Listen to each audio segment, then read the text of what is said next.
I think that now we are going to go back out and join Larry Miller there with that beautiful vantage point of the White House right behind you, and on top of that office building there, right in the middle of everything. Good morning.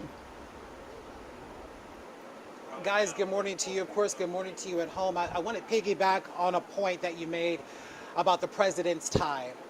I think it is not lost on any of us that today, in addition to being Inauguration Day, is also a day in which we celebrate MLK Day as well.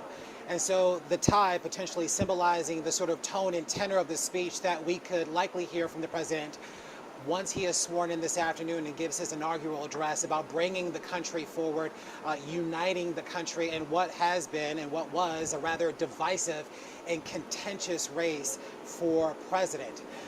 One of the things that we've also been focusing on are a number of presidential pardons that have been issued by now outgoing president, or soon to be outgoing president, President Joe Biden, who signed a number of preemptive presidential pardons for General Mark Milley, Dr. Anthony Fauci, and members of the committee investigating the January 6th Capitol attack on January 6th. I want to read you a part of this statement that was released from the White House earlier today, saying this, that our nation relies on dedicated, selfless public servants every day, and they are the lifeblood of our democracy.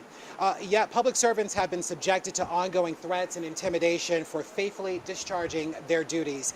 In certain cases, there have been threatened with criminal prosecutions, including General Mark A. Milley, Dr. Anthony Fauci, and members and staff of the Select Committee on investigating the January 6th attack on the U.S. Capitol. These public servants have served our nation with honor and distinction and do not deserve to be the targets of unjustified and politically motivated prosecutions.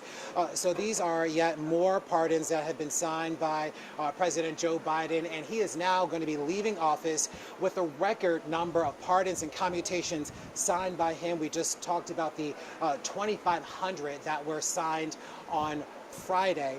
In addition, for the pardons that was signed for his son Hunter Biden, who was facing a number of federal charges as well. But these sort of presidential pardons being signed, according to the White House, to protect members and critics of the president-elect and his incoming administration from any sort of political prosecution, as they have termed it.